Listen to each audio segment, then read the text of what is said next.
Welcome back to Celebrity Radio. It's Alex Belfield talking to some of the world's biggest stars and some of my favourite people. And a man we had on last year who had a remarkable reaction. The love and affection is bigger than I've seen really with any other guest in a long time. Jim Bowen was the star of Bullseye and he joins us back on the phone now. How you doing, Jim? I'm doing very well, thanks, Alex. Well, it's lovely to talk to you. And I know last year we spoke, you'd sort of come through a period of recovery and you'd had a few strokes. How are you doing now? Tell us how you're feeling. It's 5 years since I had the stroke, and progress has been slow but steady, you know. So my speech is roughly back to speed, and I can walk with a stick and everything. So I'm 77, so I'm not counting my chickens. When you wake up now and look back at your career, I mean, one of the things that the interview taught me was the reaction afterwards. It was extraordinary, and the warmth and the love for you is really incredible. Were you surprised by that people still remember and they really do love you? I'm aware of when I'm out now, and I still get recognised because the show ran for 16 years, and it's running on challenge 40 times a week. So I'm still sort of in the public's mindset, and when they do recognise me and are aware of my condition, the warmth, I really do feel the warmth. I'm quite proud of it, really. There's very little animosity. It's a pleasant, warm feeling when they react and say, "Oh, how are you? Nice to see," and all that. Because the game was, when I did the game, it wasn't a vehicle for Jim Bowen. The vehicle was the game. Right. The game was so very, very good. I don't say that with any big-headedness, but the content of the game and the texture of the game was so orientated to the contestant rather than the presenter. Yeah. If Bruce had done it, Bob Moncastle, any of the game show legend, it perhaps wouldn't have worked because the star would have been bigger than the show. Yeah. You did make it your own, though. I mean, the way you delivered it and your ad-libs and those years in the clubs doing the comedy, I think that's why people loved it and remembered it, because it was funny, often for the wrong reasons. Yes, it was. I mean, I do say when I do my very rare talks, I do say the first two series of Bullseye set television like 20 years. I mean, for ineptitude and mistakes and the naivety of the presenter shone like a beacon, you know. People used to go into the pub at night when they'd heard it and say, "Did you see that fellow on Bullseye last night? Can you get any better?" And the joy of it was I didn't. I remember coming to see you live many times because you filmed it at Central in Nottingham, didn't you? Yeah, we did it. It's all gone now. That. Yeah, it's council officers these days. Yeah, it's nice to look back. I look back on it with a great deal of affection, really. I was with Ken Dodd on Sunday night in York and we were talking about you, and one of the things we can't help but talk about every time is the fact that there aren't many left in your calibre from your generation. Does it get depressing when you switch on the news and another one's gone and another one's gone, because everybody's getting on, aren't they? Well, they are. I was listening to Barry Cryer on the radio last night, 11 o'clock on a chat show, and he talked about the losses we've incurred in the last 3 or 4 weeks. And I wonder, for instance, we haven't heard anything about Bruce Forsyth for 3 months now, and then Phyllis found him, and I found, he's had a fall. So I thought, in many ways, I thought, well, that's a relief. At least he's still with us, you know what I mean? Yeah. We've lost a few, and Ken, I didn't know Ken knew me. He certainly does, yes. Ken started me in the business. I was a school teacher and went to see Ken Dodd one night at the Opera House in Manchester, 1960s. And I watched 2 houses, first and second house, and I watched 3,500 people on 2 occasions. Wow. Absolutely fall about. And I watched his first show, and I stayed for a second. And I looked at this amazing man who just decimated an audience. Yeah. For hours. And even on Sunday night, at 87 years old, he still gets that reaction. It's extraordinary. Oh, phenomenal. He's phenomenal as a technician, as a deliverer. There's not a better timer of a line, and not too naughty. I don't think in modern days it's all family stuff, and still the same. Some of it, which for many reasons should remain so. He's a giant in comedy. Because what's interesting about your act, I mean, Ken's cheeky, but there's nothing rude. I mean, you were a little bit rude at times. I mean, did you find that when you went into those clubs, you had to sort of attack them more than you would in a theatre because they were perhaps a little more distracted? Yes, you did. You did. More aggression. You did. You had it to do because you're surviving by the seat of your pants in many of the audiences. Yeah. In many of the clubs, they were hard, you know. You're lucky if they all stayed in. Yes. In some of the clubs, you know. I remember, I don't know if it's apocryphal or not, but I think Jeff O'Connor went to Glasgow somewhere. He apparently fainted, one second half. But when he talked to the stage manager, the stage manager said, well, he said, you're doing very well tonight. They'd let you live.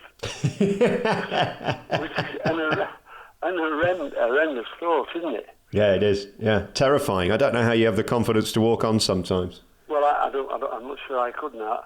Although I've got to storytelling now. I've got to the age where I can tell a good. If the speech is right and on song, I can get away with a few nice stories. Yeah.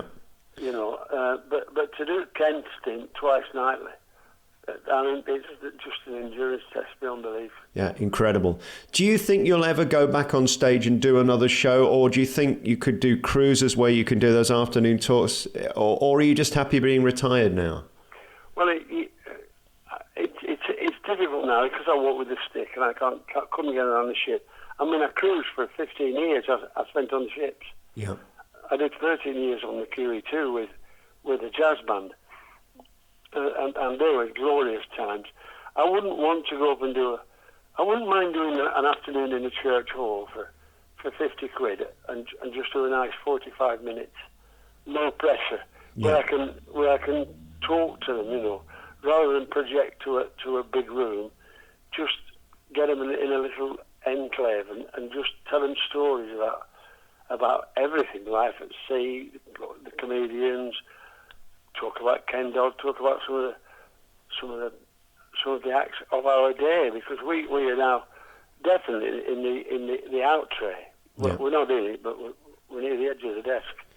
And was it a community? It seems to me in those days you certainly all knew you all, and you were constantly working together on those variety bills. Was it a big family, or were you very competitive?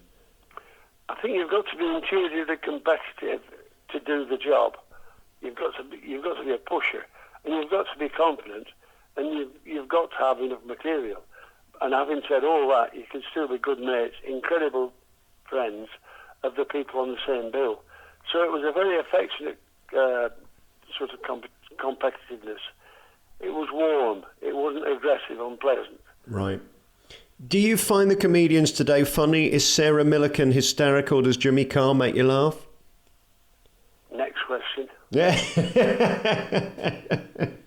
They don't seem to do jokes anymore, do they, really? They just talk about bodily functions and ladies in particular. I find them. Well, I don't even want to talk about it. Yeah. You know, I think some of the stuff and the content and they're not funny. Let's get on to something else. Right. Can you still remember all your gags? I mean, I'm always amazed by Ken. I say to him every time I see him, how do you remember it? Are they there forever? Is it like sort of a Rolodex where if I said to you something now, you could come up with a gag? Probably. I'm not a Bob Monkhouse. Yes. But, I mean, the reason Ken remembers his lines because he's doing them all day. Right. He's doing his act six hours a day. Yeah. He does 3 hours twice nightly, so Ken can't help but remember it.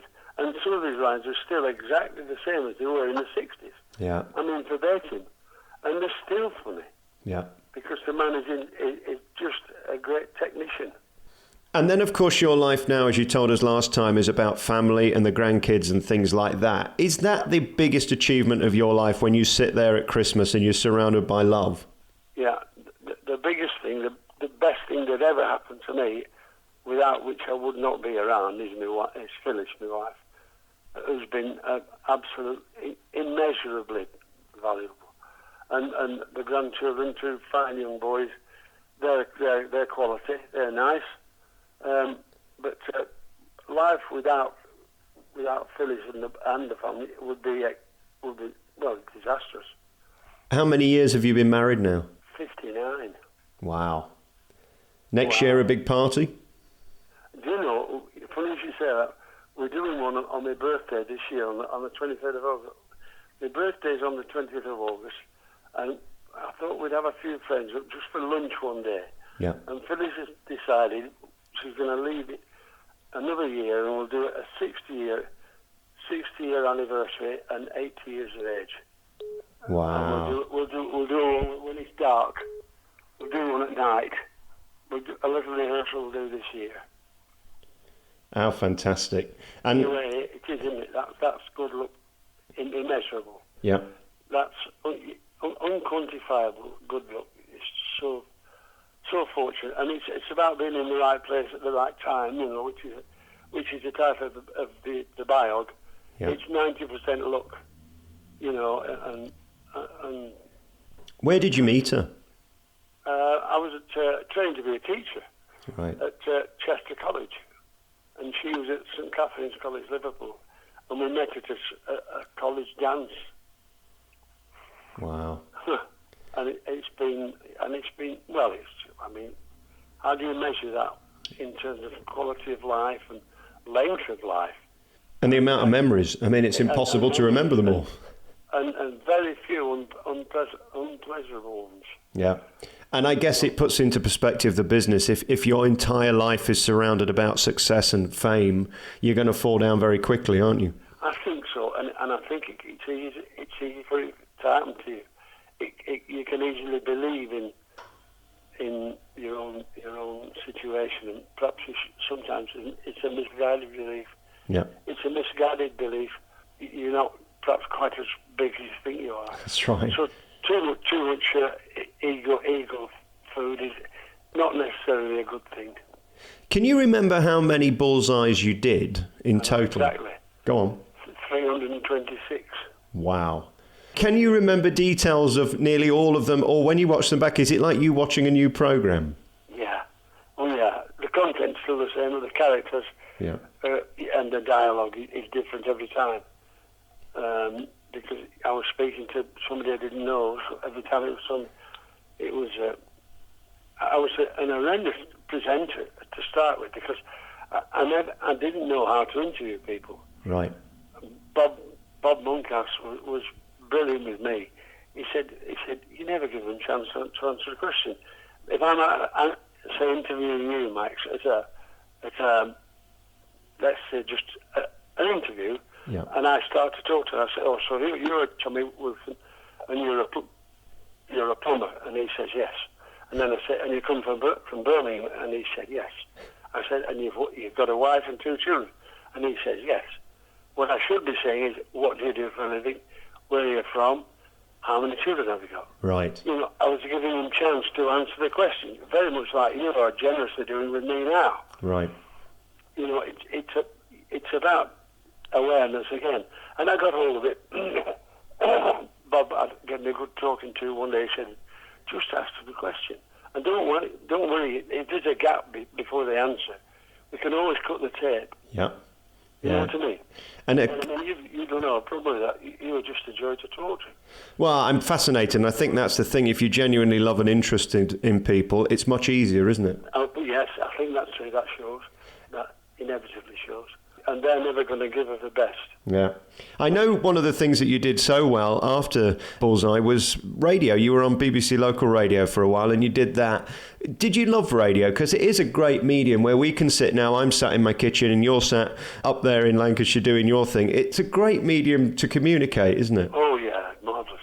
I had 3 years, 3.5, 4 years, a 3-hour show every day. at Radio Length, and I was working with a lovely presenter called Sally Naden. And they were 3.5 of the happiest years I had in the business, because we were creating all sorts of fantasies, Yeah. which you can do on the air. Yeah. So I was happy to do that, and I did it well because I'd learned from Bullseye, you know. Yeah. Well, and again, you love people, and your whole career really has been founded on working audiences and the public, and that's the key to radio, I guess. I suppose it is, and I think it's about having big ears, Yeah. big wide ears that listen to everything. Yeah.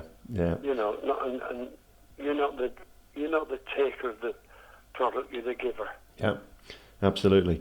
Jim Bowen, it's really lovely talking to you. Thank you for your time again. Such a star, such a legend, and great to see you still on the TV at Challenge. Thank you for your time.